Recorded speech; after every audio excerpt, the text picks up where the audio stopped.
우리는 때때로 눈에 보이는 것을 믿을까, 보이지 않는 것을 믿을까.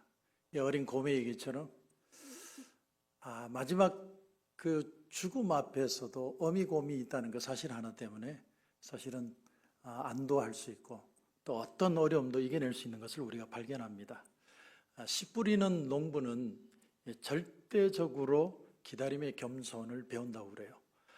농부가 아무리 물을 주고 거름을 주고 나무를 심어도 그 열매 맺는 건 햇빛이 있어야 되고 정확한 타이밍에 비가 와야 합니다. 그러지 않으면 열매를 맺을 수 없는 것처럼 사실은 농부는 보이지 않는 것에 대한 기다림의 절대적인 겸손을 가진다는 거죠. 삼국지에 보면 적벽대전이라는 큰 전쟁이 나옵니다. 위나라의 조조와 또 남쪽의 오나라의 손권 그리고 청나라의 제갈공명이 큰 전쟁을 일으키는데 위나라의 조조는 100만 대군을 이끌고 왔습니다. 그리고 수천 척의 배를 가지고 이제는 완전히 몰살시키려고 코너로 모는 거죠.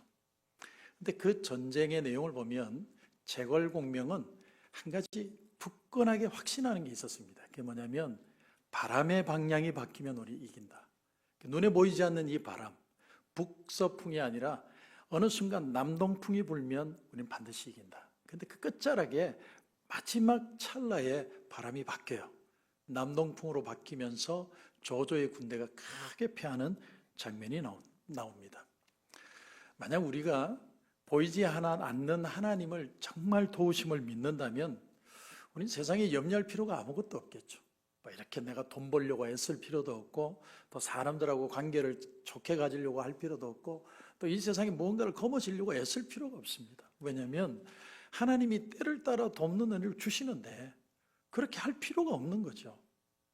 그런데 우리는 하나님을 믿는다고 하면서도 정말 언제 정확하게 하나님이 날 도울지 또는 하나님이 정말 날 도우실 건지 말 건지 이게 불안하다 보니까 안 믿는 사람처럼 똑같이 우리도 오늘도 한 푼이라도 더 벌려고 악착같이 애를 쓰고 또 무언가를 거머쥐려고 노력하며 마음 아파하며 살아갑니다. 특히나 하나님이 나를 사랑하신다고 하면서도 내 삶에 어려움이 올 때, 내가 병들고 내가 무언가 고통을 당할 때 우리는 의심하기 시작해요. 하나님이 정말 나 사랑할까? 하나님 정말 저 사랑하세요? 하나님에 대한 어떤 그런 마음이 들 때 우리의 마음은 세상 사람들처럼 똑같이 두려움을 가지게 된다는 겁니다.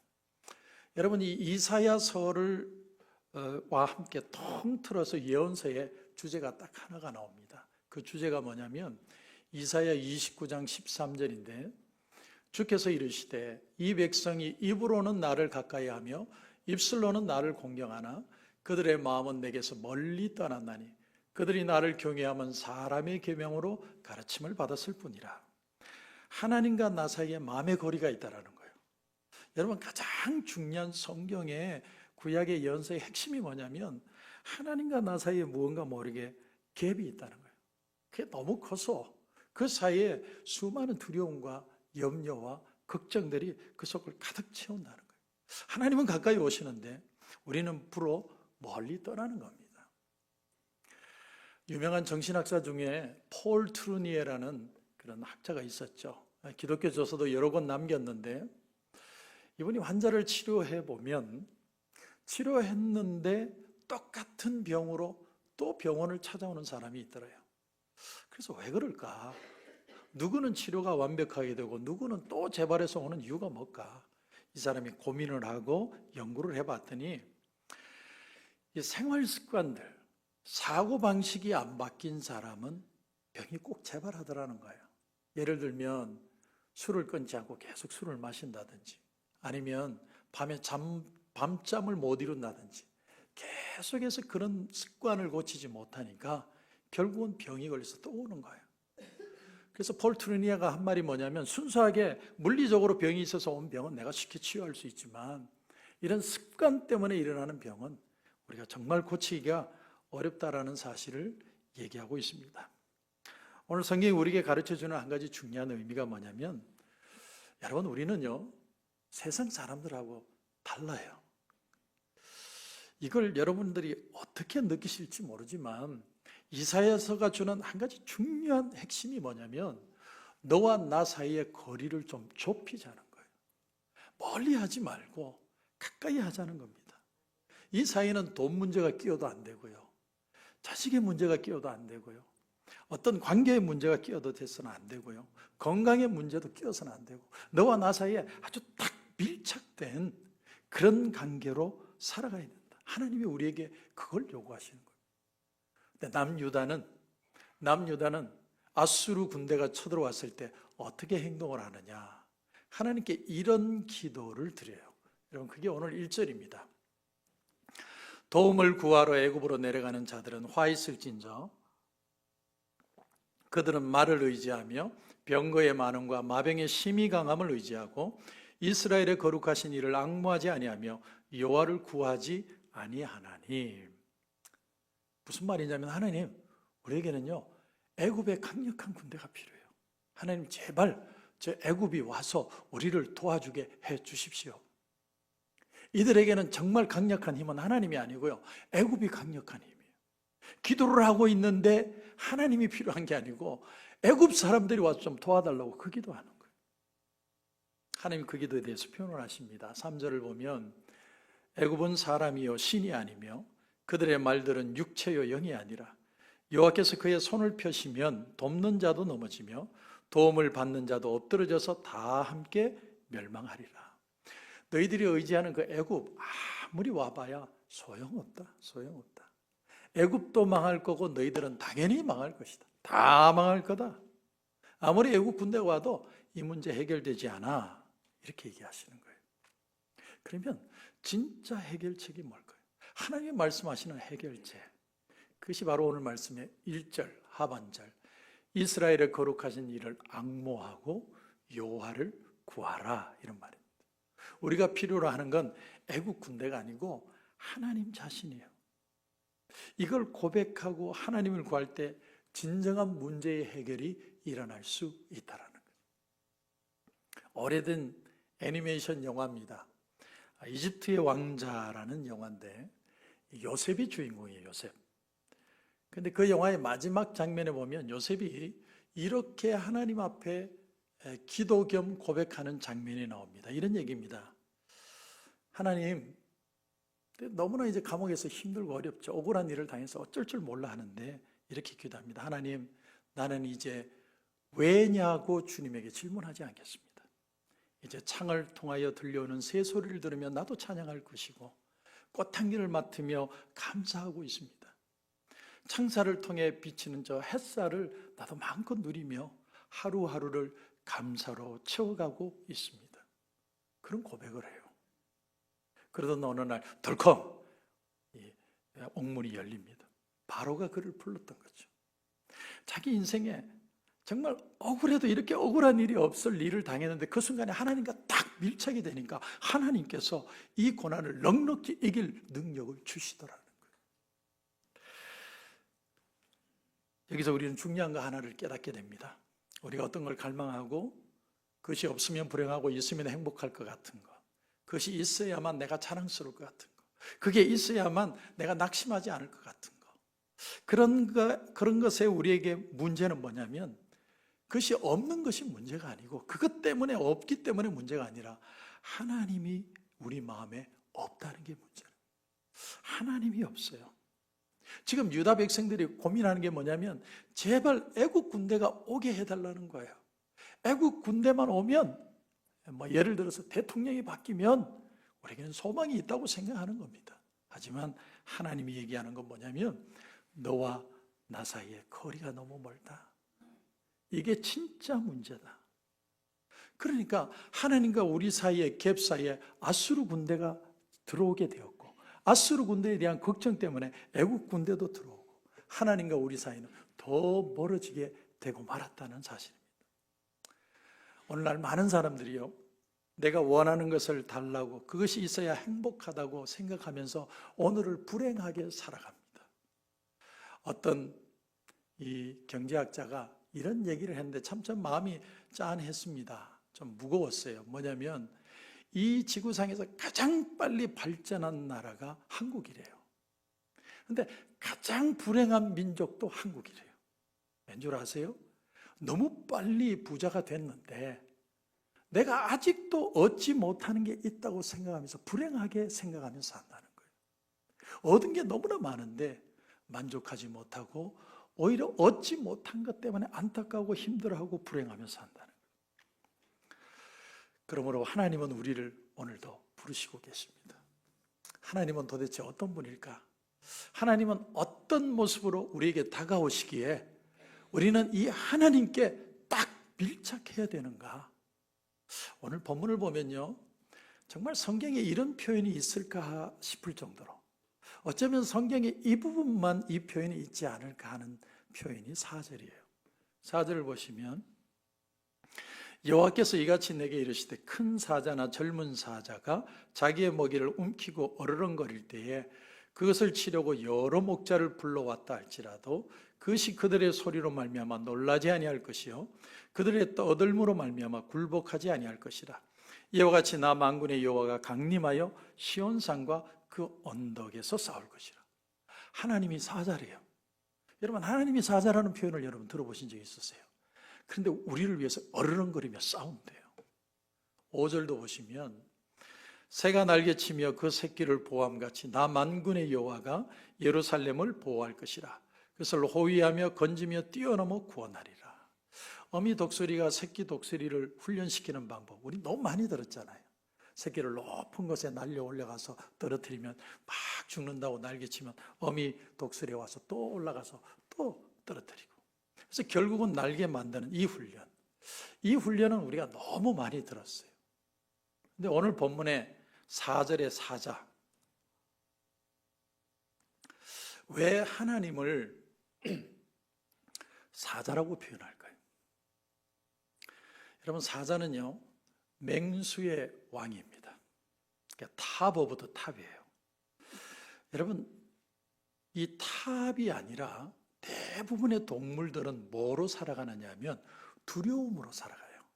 예를 들면 영양이라든지 무슨 사슴이라든지 토끼들 보면 안 잡아먹히려고 두려움 가운데 살아가요.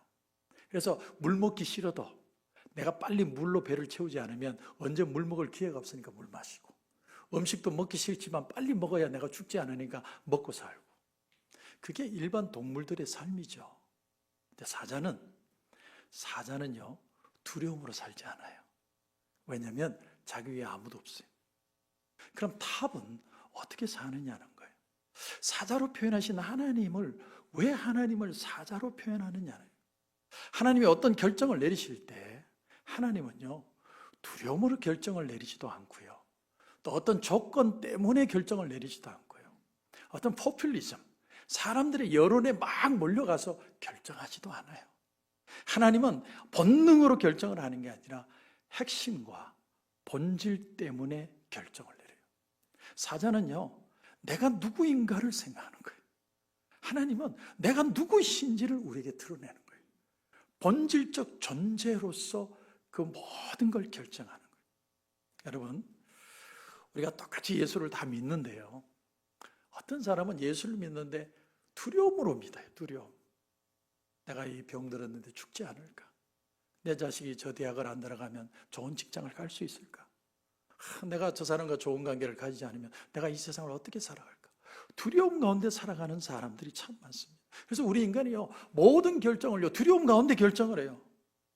근데 그 관계 속에 하나님이 쑥 들어와서 하나님과 딱 밀착이 되면 우리는요 두려움이 아니라 천적이 없는 아주 평온한 가운데 결정을 딱 내리는 거예요. 그래서 여러분, 절대라는 말이 경험되기 위해서는 하나님이 반드시 체험되어져야 돼요. 우리 신앙은요 반드시 하나님을 체험해야 돼요. 근데 그 하나님을 체험하는 방법을 어떻게 하느냐는 거예요. 키에르케고르라는 신학자가 이렇게 얘기했습니다. 한 단어로 표현했어요. 단절. 이렇게 단절. 세상과 단절되는 경험. 내가 이 절벽에서 뛰어내리면 죽을 것 같은 그 경험, 그 단절의 경험을 통해 단독자로 하나님을 만난다, 이렇게 표현했어요. 그게 아니면 오늘도 우리는 어떻게 사는 줄 아세요? 내가 정말 단절되는 느낌이 없으면요, 분노심에 살고 초조해서 살고 두려워서 살고 상처로 살고 아픔으로 살고 이루지 못해 살고 거두지 못해 살고 취하지 못해 살고 안타깝고 고통스러운 그런 마음으로 마음 졸이면서 매일같이 산다는 거예요.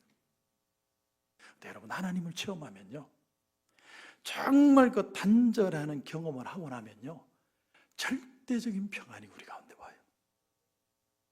내가 돈 문제가 해결된 게 아니에요. 자식 문제 해결된 거 하나도 없어요. 병에서 자유한 것도 아니에요. 근데 내 마음에 엄청난 평안이 밀려와요. 여러분이 이집트 왕자였던 요셉이 옥에 들어가도 뭐 노예가 돼도 끄떡없이 살아가지 않습니까? 물론 마지막에는 이런 표현들을 했겠지만 중요한 사실은 마지막 결정은 하나님이었다는 거예요. 나는 하나님 때문에 감사하겠습니다. 내가 비록 여기서 옥살이 하다가 이렇게 죽을지 모르겠지만 하나님이 계시면 나는 저 스며드는 햇빛을 보며 감사하겠습니다.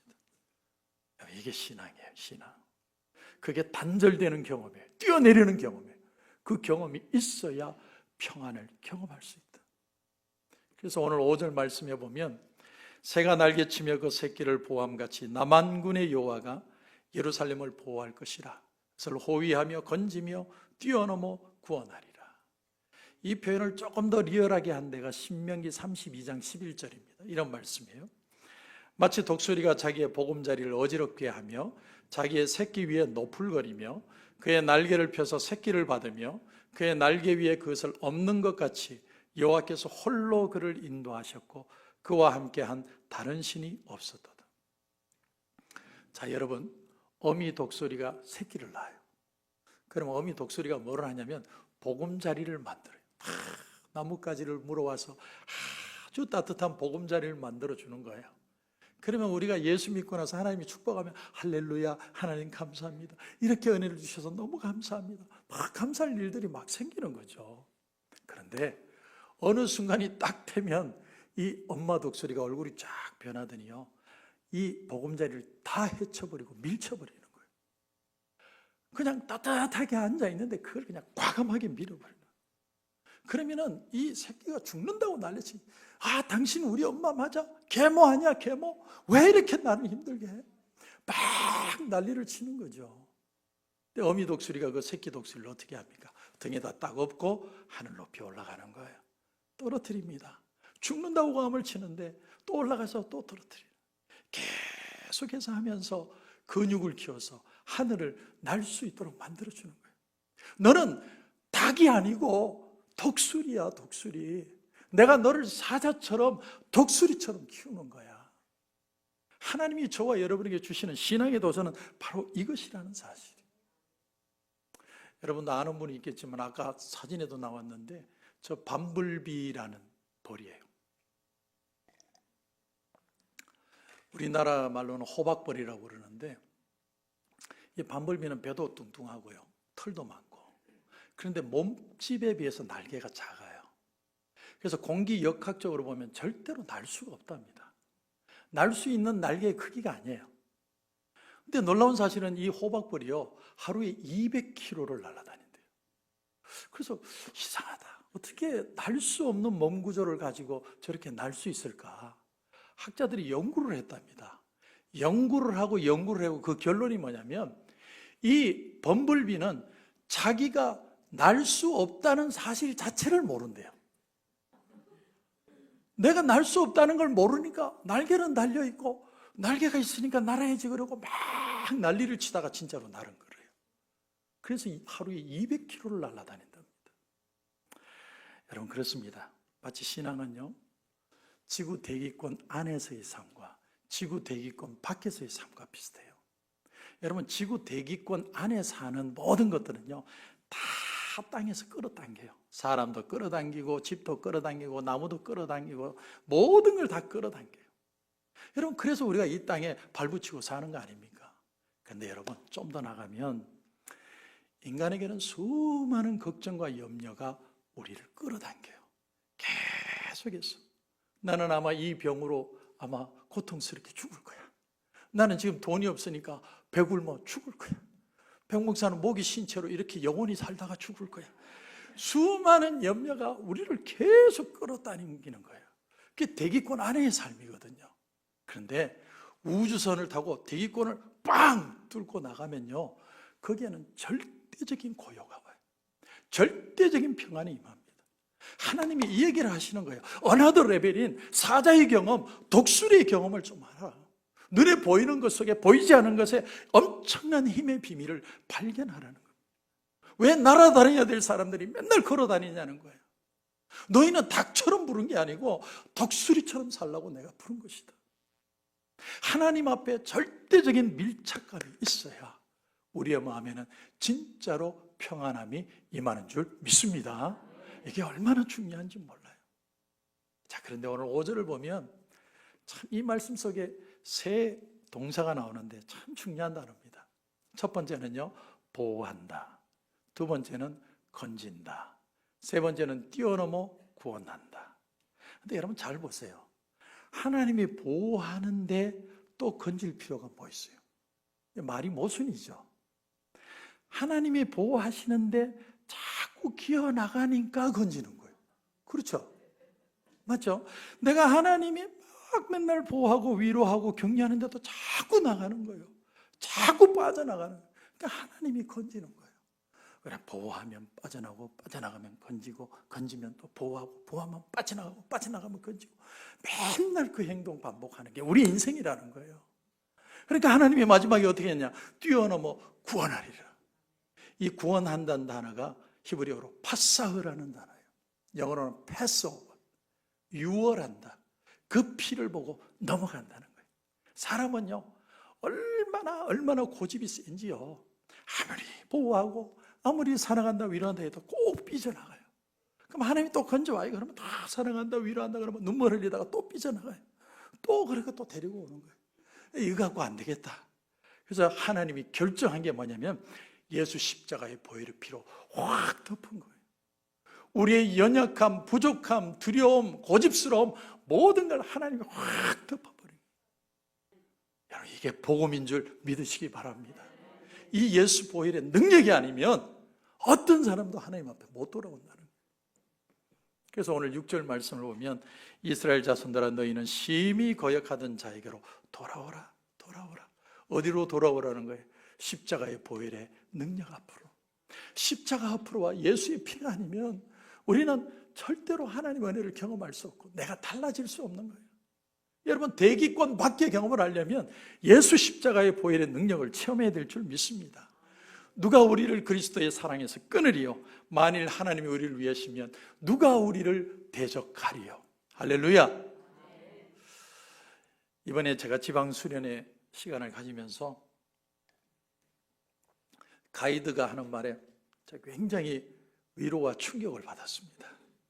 그 얘기가 무슨 얘기냐면 우리가 잘 아는 잔 뉴턴, 그때는 사진이 없으니까 저는 초상화를 그렸는데 잔 뉴턴이 노예 상인이었잖아요. 그래서 노예를 사고 팔고 노예를 죽이기도 하고 굉장히 나쁜 인간이에요. 그래서 노예 상인으로 배를 타고 다니면서 노예 팔고 노예 사오고 이런 일을 하는데 어느 날 항해 중에 바다 중간에서 큰 풍랑이 일어난 겁니다. 너무 집체 많은 풍랑이 일어나니까 이게 배가 뒤집어질 것 같아요. 깨질 것 같아요. 그 순간에 잔 뉴턴이 하나님 앞에 기도합니다. 하나님, 한 번만 살려주세요. 한 번만 살려주시면 내가 다시는 이런 짓 안 하고 착하게 살겠습니다. 이렇게 기도했어요. 그런데 얼마 있다가 진짜로 파도가 잔잔해진 거예요. 그래서 이 잔 뉴턴이 영국으로 돌아와서 이 유명한 노래를 작사하죠. Amazing Grace, 나 같은 죄인 살리심. 그 곡을 작사해요.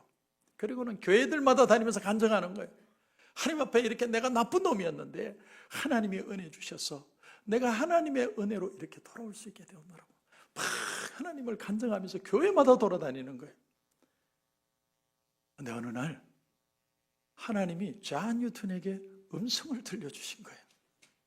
그 소리를 듣다가 잔 뉴턴이 깜짝 놀랐어요. 하나님의 음성이 어떻게 들려왔냐면 내가 너 살리려고 내가 파도를 잔잔하게 한 줄 아냐? 사실은 바다 밑바닥에 있는 저 배 밑바닥에 있는 300명의 노예를 살리기 위해서 바다를 잔잔하게 한 거야. 그 순간에 잔 뉴턴이 충격을 먹었어요. 그날 이후 다시는 간증을 하지 않았대요. 그리고 하나님 앞에 정말 겸손하게 살았다는 얘기예요. 저는 그 얘기를 들으면서, 물론 가이드 얘기지만 굉장히 충격을 받았어요. 저는 지금까지 살아오면서 하나님이 나라는 인간을 사랑해 주셔서 여기까지 오게 하시고 목회하시고 하나님께서 이끌어 주신다, 그렇게만 생각했는데 하나님이 딱 깨닫게 하시는 거예요. 너 위해서 한 게 아니야. 너를 통해 하나님의 말씀이 전파되게 하기 위해서 내가 너를 여기까지 인도한 거예요. 하나님이 그거 깨닫게 하신 거예요. 그러므로 예수 십자가의 앞에 가면 누구도 교만할 수 없고 누구도 자랑질할 수 없어요. 그래서 예수 십자가 때문에 우리는 마음에 모든 두려움도 내려놓고 예수 십자가 때문에 나를 포기하지 않고 끝까지 걸어갈 수 있는 능력을 십자가에서 체험하는 거예요. 저는 여러분에게 도전합니다. 하나님이 여러분의 삶 속에 일하게 하십시오. 하나님이 여러분의 삶 속에 일하는 방법은 십자가의 보혈의 능력밖에 없습니다.